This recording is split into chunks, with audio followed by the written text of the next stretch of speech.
ఎప్పుడైనా గమనించారా? మన టాలీవుడ్ బాలీవుడ్ స్టార్స్ ఒక్క యాడ్ లో నటించడానికి, ఒక్క ప్రోడక్ట్ ని ప్రమోట్ చేయడానికి కోట్లాది రూపాయలు తీసుకుంటారు. వాళ్ళు టీవీలో వచ్చి ఈ సబ్బు వాడండి అనో, ఈ బైక్ కొనండి అనో చెప్పగానే జనాలు ఎగబడి కొనేస్తారు. ఆ బ్రాండ్స్ కి కొన్ని వందల కోట్ల బిజినెస్ జరుగుతుంది. కానీ అదే సెలబ్రిటీలు సొంతంగా ఒక బ్రాండ్ స్టార్ట్ చేస్తే, వాళ్ళ సొంత బట్టల బ్రాండో లేదంటే కాస్మెటిక్స్ బ్రాండో పెడితే చాలా బ్రాండ్లు 2-3 ఏళ్లలోనే మూతపడిపోతున్నాయి. ఎందుకు? వేరే వాళ్ళ ప్రోడక్ట్స్ అమ్మడంలో సూపర్ సక్సెస్ అయిన వీళ్ళు తమ సొంత ప్రోడక్ట్స్ కి వచ్చేసరికి ఎందుకు ఫెయిల్ అవుతున్నారు? ఇంకోవైపు చూస్తే కొందరు సెలబ్రిటీ బ్రాండ్లు మాత్రం వేల కోట్ల బిజినెస్ చేస్తూ దూసుకుపోతున్నాయి. అసలు ఈ సీక్రెట్ ఏంటి? సెలబ్రిటీ పవర్ అనేది నిజంగానే బిజినెస్ ని నడిపిస్తుందా, లేక ఇదంతా జస్ట్ ఒక హైప్ మాత్రమేనా? ఈ రోజు ఈ వీడియోలో మనం దీని వెనుకున్న అసలు మ్యాటర్ ఏంటో కొన్ని ఇంట్రెస్టింగ్ రియల్ లైఫ్ ఎగ్జాంపుల్స్ తో క్లియర్ గా మాట్లాడుకుందాం. స్కిప్ చేయకుండా లాస్ట్ వరకు చూడండి. ప్రమోషన్ వేరు, బిజినెస్ వేరు. ఫస్ట్ మనం అర్థం చేసుకోవాల్సింది ఏంటంటే, ఒక బ్రాండ్కి అంబాసిడర్గా ఉండడానికి, ఆ బ్రాండ్కి ఓనర్గా మారడానికి ఆకాశానికి భూమికి ఉన్నంత తేడా ఉంది. ఇప్పుడు సపోజ్ ఒక పెద్ద హీరో ఒక కూల్ డ్రింక్ యాడ్ చేశారు అనుకుందాం. ఆయన పని ఏంటి? షూటింగ్కి వెళ్తారు, ఒక రోజు లేదా 2 రోజులు యాడ్లో నటిస్తారు, డైలాగ్ చెప్తారు, అంతే. ఆ ప్రోడక్ట్ వెనుక ఎంత రీసెర్చ్ జరిగింది, దాన్ని ఎలా తయారు చేశారు, షాపులకు ఎలా పంపించారు, కస్టమర్ కేర్ ఎలా నడుస్తుంది, ఇవేవి ఆ హీరో చూసుకోవాల్సిన అవసరం లేదు. ప్రోడక్ట్ బాగా లేకపోయినా, సేల్స్ తగ్గినా ఆ హీరోకి వచ్చే నష్టమేమీ లేదు. ఎందుకంటే ఆయనకి రావాల్సిన కోట్లు ఆయనకి ముందే ముట్టేస్తాయి. ఇక ఎండోర్స్మెంట్ లో సెలబ్రిటీ కేవలం ఒక ఫేస్ మాత్రమే. మిగతా తలనొప్పులన్నీ వెనుక ఉన్న కంపెనీవే. కానీ సొంతంగా ఒక బ్రాండ్ పెట్టినప్పుడు సీన్ మొత్తం రివర్స్ అవుతుంది. అక్కడ కేవలం మొహం చూపిస్తే సరిపోదు. Product quality, supply chain, pricing, customer satisfaction, ఇలా ప్రతి ఒక్కటి చూసుకోవాలి. ఇక్కడే చాలా మంది సెలబ్రిటీలు పప్పులో కాలేస్తున్నారు. వాళ్ళు ఏమనుకుంటారంటే, నాకు ఇన్స్టాగ్రామ్ లో మిలియన్ల కొద్దీ ఫాలోవర్స్ ఉన్నారు కదా, నేను ఒక పోస్ట్ పెడితే చాలు అందరూ కొనేస్తారు అని భ్రమపడతారు. కానీ బిజినెస్ అనేది ఫాలోవర్స్ అకౌంట్ తో కాదు, కస్టమర్ల సాటిస్ఫాక్షన్ తో నడుస్తుంది. సెలబ్రిటీ బ్రాండ్లను శాసించే 3 ముఖ్యమైన రూల్స్ ఏంటో చూద్దాం. అసలు ఒక సెలబ్రిటీ బ్రాండ్ మార్కెట్ లో నిలబడాలి అంటే 3 ముఖ్యమైన విషయాలు పర్ఫెక్ట్ గా కుదరాలి. అవేంటో ఒక్కొక్కటిగా చూద్దాం. Product market fit and pricing. మొదటిది, ఆ ప్రోడక్ట్ నిజంగానే జనాలు కొనేలా ఉందా? దాని రేటు కరెక్ట్ గా ఉందా? సెలబ్రిటీ మీద ఉన్న పిచ్చితో జనాలు ఫస్ట్ టైం కొనేస్తారేమో, దాన్ని హైప్ బయింగ్ అంటారు. కానీ రెండోసారి కొనాలి అంటే ఆ ప్రోడక్ట్ క్వాలిటీ నచ్చాలి, అది పెట్టే ఖర్చుకు వాల్యూ ఇవ్వాలి. మన దేశంలో మార్కెట్ చాలా ప్రైస్ సెన్సిటివ్. నువ్వు సెలబ్రిటీవి కదా అని ఒక మామూలు ప్రోడక్ట్ తెచ్చి దానికి 3 రెట్లు రేటు పెడితే మన వాళ్ళు ఒక్కసారి కొని లైట్ తీసుకుంటారు. ఇక second one, celebrity brand alignment. అసలు ఆ సెలబ్రిటీ ఇమేజ్ కి, వాళ్ళు అమ్మే ప్రొడక్ట్స్ కి ఏమైనా సింక్ ఉందా? ఇప్పుడు ఉదాహరణకి హృతిక్ రోషన్ వచ్చి ఫిట్నెస్ బట్టలు అమ్ముతుంటే జనాలు నమ్ముతారు. ఎందుకంటే హృతిక్ బాడీ చూస్తేనే తెలుస్తుంది ఆయన ఎంత ఫిట్నెస్ ఫ్రీకో. అదే ఏమాత్రం ఫ్యాషన్ సెన్స్ లేని ఒక నటుడు సడన్ గా వచ్చి ఒక హై ఫ్యాషన్ బ్రాండ్ పెడితే జనాలు కనెక్ట్ అవ్వలేరు. ఇతనేంటి ఈ ప్రొడక్ట్ అమ్మడం ఏంటి అని డౌట్ పడతారు. దాన్నే అథెంటిసిటీ అంటారు. జనాలు సెలబ్రిటీ మొహాన్ని మాత్రమే కాదు, ఆ బ్రాండ్ వెనుకున్న వాళ్ళ నిజాయితీని కూడా చూస్తున్నారు. ఇక third one, back stage operators. ఇది చాలా మందికి తెలియని మోస్ట్ ఇంపార్టెంట్ సీక్రెట్. ఒక బ్రాండ్ సక్సెస్ అవ్వాలంటే సెలబ్రిటీ ఎంత ముఖ్యమో, వెనక ఉండి బిజినెస్ రన్ చేసే ఆపరేటర్స్ అంతకంటే ముఖ్యం. హీరోలు, హీరోయిన్లు సినిమాల షూటింగ్స్, ప్రమోషన్స్, ఈవెంట్స్ తో ఫుల్ బిజీగా ఉంటారు. వాళ్లకు రోజువారీ బిజినెస్ మేనేజ్మెంట్ చేయటం కుదరదు. కాబట్టి వెనుక ఉండి కంపెనీని నడిపించి ఒక స్ట్రాంగ్ బిజినెస్ టీమ్ లేదా నైకా, మింత్రా లాంటి పెద్ద కంపెనీల పార్ట్నర్షిప్ లేకపోతే ఏ బ్రాండ్ కూడా ఎక్కువ రోజులు బతకలేవు. ఇక రియల్ కేస్ స్టడీస్ చూస్తే హిట్స్ అండ్ ఫ్లాప్స్. సరే, ఇదంతా థియరీ కదా, ఇప్పుడు కొన్ని రియల్ ఎగ్జాంపుల్స్ చూద్దాం. అప్పుడు మీకు మ్యాటర్ ఇంకా ఈజీగా అర్థమవుతుంది. సూపర్ హిట్ అయిన బ్రాండ్లు. హెచ్ఆర్ఎక్స్, ఇది ఇండియాలోనే one of the biggest celebrity brands. Hrithik Roshan అనగానే మనకు ఫిట్నెస్, డాన్స్ గుర్తొస్తాయి. ఆయన తెచ్చిన హెచ్ఆర్ఎక్స్ బ్రాండ్ కూడా స్పోర్ట్స్ వేర్ కేటగిరీ. బట్టలు, షూస్ క్వాలిటీ బాగుంటాయి, పైగా రేట్లు కూడా అందరికీ అందుబాటులో ఉంటాయి.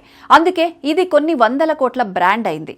కే beauty, Katrina Kaif makeup brand start చేసినప్పుడు ఆ ప్రొడక్ట్స్ డెవలప్మెంట్ లో ఆమె స్వయంగా కూర్చొని వర్క్ చేసింది. పైగా నైకా లాంటి పెద్ద బ్యూటీ ప్లాట్ఫామ్స్ తో టైఅప్ అయింది. ఇండియన్ స్కిన్ టోన్స్ కి తగ్గట్టుగా రీజనబుల్ ప్రైజెస్ లో క్వాలిటీ ప్రొడక్ట్స్ తేవడంతో ఇది సూపర్ హిట్ అయింది. ఇక హైఫెన్, రీసెంట్ గా వచ్చిన స్కిన్ కేర్ బ్రాండ్ ఇది. కృతి సనన్ జస్ట్ ఫేస్ లాగా కాకుండా కో ఫౌండర్ గా ఉంటూ రోజువారీ బిజినెస్ లో ఇన్వాల్వ్ అవుతోంది. రేట్లు కూడా మిగతా సెలబ్రిటీ బ్రాండ్ల కంటే చాలా తక్కువగా ఉండటంతో సేల్స్ దూసుకుపోతున్నాయి. ఇక స్ట్రగుల్ అయినా లేదా మూతపడిన బ్రాండ్లు. ఇప్పుడు అసలు కథలోకి వద్దాం. చాలా మంది పెద్ద సెలబ్రిటీల బ్రాండ్లు ఎందుకు క్లోజ్ అయ్యాయో తెలుసా? రేసన్, సోనం కపూర్ బాలీవుడ్ లో పెద్ద ఫ్యాషన్ ఐకాన్. ఆమె తన సిస్టర్ తో కలిసి 2017లో ఈ బట్టల బ్రాండ్ పెట్టింది. స్టార్టింగ్ లో బాగానే నడిచిన మార్కెట్లో మిగతా బ్రాండ్స్ ఇచ్చిన కాంపిటీషన్ ని తట్టుకోలేక సరైన బిజినెస్ స్ట్రాటజీ లేక ఇది మెల్లగా మాయమైపోయింది. నష్ అనుష్క శర్మ కూడా ఒక క్లోతింగ్ లైన్ స్టార్ట్ చేసింది. కానీ మార్కెట్లో ఆల్రెడీ ఉన్న నార్మల్ బట్టలకి దీనికి పెద్ద తేడా లేకుండా పోయింది. దాంతో కస్టమర్లు రిపీట్ అవ్వలేదు. ఇక 82 డిగ్రీస్ దీపికా పదుకొనే తెచ్చిన స్కిన్ కేర్ బ్రాండ్ ఇది. ప్రొడక్ట్స్ బాగున్నాయి కానీ రేట్లు చూస్తే షాక్ అవుతాం. ఒక్కొక్క ప్రోడక్ట్ 2500 నుండి 4000 దాకా ఉంటుంది.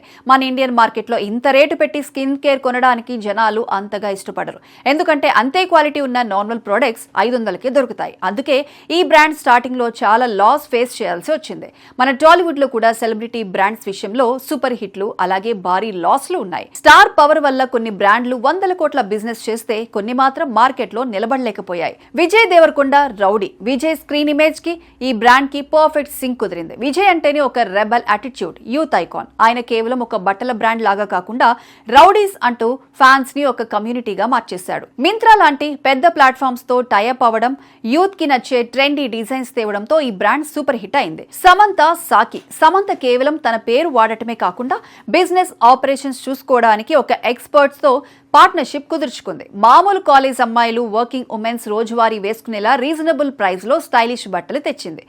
ఆన్లైన్ ద్వారా 15 కంటే ఎక్కువ దేశాలకు ఈ బ్రాండ్ విస్తరించి సక్సెస్ఫుల్ గా నడుస్తోంది.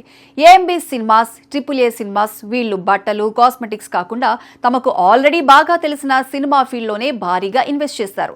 ఏషియన్ గ్రూప్ లాంటి పెద్ద థియేటర్ చైన్ మొగల్తో చేతులు కలిపారు. మహేష్ బాబు తెచ్చిన ఏఎంబీ సినిమాస్ ఇండస్ట్రీలోనే మోస్ట్ ప్రాఫిటబుల్ మల్టీప్లెక్స్ లో ఒకటిగా నిలిచింది. అదే ఫార్ములాతో అల్లు అర్జున్ AAA సినిమాస్ తెచ్చారు.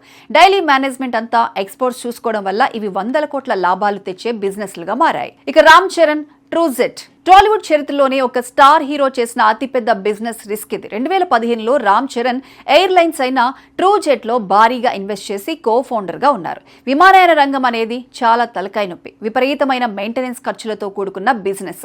సెలబ్రిటీ హైప్ ఉన్నా కూడా రోజువారీ ఆపరేటింగ్ ఖర్చులు భరించలేక కంపెనీ దాదాపు 140 కోట్లకు పైగా నష్టాల్లో మునిగిపోయింది. దాంతో 2022 నాటికి ఈ ఎయిర్లైన్స్ సర్వీసులు పూర్తిగా ఆగిపోయాయి. ఎంత స్టార్డమ్ ఉన్నా సరైన క్యాపిటల్ లేకపోతే ఇలాంటి పెద్ద బిజినెస్ నడపడం కష్టం అని నిరూపించిన కేసు ఇది. ఇక Mahesh Babu the humble co. Mahesh Babu real life లో చాలా సింపుల్ గా ఉంటారు. ఈ బ్రాండ్ కూడా అలాగే సింపుల్ అండ్ క్లాస్ గా తెచ్చారు. కానీ మార్కెట్ లో ఆల్రెడీ ఉన్న పెద్ద పెద్ద బ్రాండ్స్ మరియు తక్కువ ధరల ఫాస్ట్ ఫ్యాషన్ కంపెనీల నుండి వీరికి భారీ పోటీ ఎదురైంది.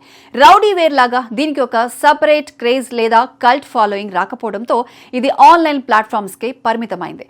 మహేష్ బాబు థియేటర్ బిజినెస్ తో పోలిస్తే ఇది అంతగా క్లిక్ కాలేదని చెప్పాలి. స్టార్ పవర్ వల్ల మొదటి రోజు జనాలు ప్రోడక్ట్ వైపు చూస్తారు. కానీ బిజినెస్ లాంగ్ రన్ లో నిలబడాలి అంటే మాత్రం ప్రోడక్ట్ క్వాలిటీ, కరెక్ట్ పార్ట్నర్స్ ఉండాలి. Smart Indian customer mind set. ఇక్కడ మనం ఒక విషయం గర్వంగా చెప్పుకోవాలి. మన ఇండియన్ కస్టమర్లు రోజు రోజుకి చాలా స్మార్ట్ అయిపోతున్నారు. ఒకప్పుడు టీవీలో హీరో కనిపిస్తే బ్లైండ్ గా నమ్మేసేవాళ్లేమో, కానీ ఇప్పుడు ఇంటర్నెట్ వచ్చాక అందరికీ నాలెడ్జ్ పెరిగింది. జనాలు ప్రోడక్ట్ కొనే ముందు యూట్యూబ్ లో రివ్యూలు చూస్తున్నారు, ఇన్స్టాగ్రామ్ లో కామెంట్లు చదువుతున్నారు, ఇంగ్రీడియంట్స్ ఏంటో చెక్ చేస్తున్నారు. నువ్వెంత పెద్ద స్టార్ అయినా కావచ్చు, కానీ నీ ప్రోడక్ట్ కి నేను పెట్టే డబ్బులకి వాల్యూ లేకపోతే నేను కొనను అని మొహం మీదే చెప్పేస్తున్నారు. కస్టమర్లని మోసం చేయటం ఇప్పుడు ఎవరి వల్ల కాదు. ఒక సెలబ్రిటీ బ్రాండ్ పెట్టడం వల్ల మొదటి రోజు హైప్ వస్తుంది, జనాలు వెబ్సైట్ ఓపెన్ చేసి చూస్తారు. కానీ లాంగ్ రన్ లో బిజినెస్ నిలబడాలి అంటే ప్రోడక్ట్ దమ్ముండాలి, అంతే. ఫైనల్ గా మ్యాటర్ ఏంటంటే ఫేమ్ అనేది బిజినెస్ తలుపులు తెరవడానికి మాత్రమే పనికొస్తుంది. కానీ ఆ ఇంట్లో కస్టమర్ కూర్చోవాలి అంటే మాత్రం క్వాలిటీ, కరెక్ట్ ప్రైసింగ్, అథెంటిసిటీ అనే పునాదులు స్ట్రాంగ్ గా ఉండాలి. ఊరికే పేరు వాడేసి కోట్లు సంపాదిద్దాం అనుకుంటే సెలబ్రిటీ బ్రాండ్లైనా సరే బోర్డు తిప్పేయాల్సిందే. ఇది ఫ్రెండ్స్ ఈ రోజు ముచ్చట. మీరేమనుకుంటున్నారు? మీరు ఎప్పుడైనా ఏదైనా సెలబ్రిటీ బ్రాండ్ ప్రోడక్ట్ వాడారా? మీ ఎక్స్పీరియన్స్ ఎలా ఉందో కింద కామెంట్ సెక్షన్లో మాతో షేర్ చేసుకోండి. ఈ వీడియో కనుక మీకు నచ్చినట్లయితే లైక్ చేయండి, షేర్ చేయండి. ఇలాంటి ఇంట్రెస్టింగ్ అప్డేట్స్ కోసం మా ఛానల్ని సబ్స్క్రైబ్ చేసుకోండి.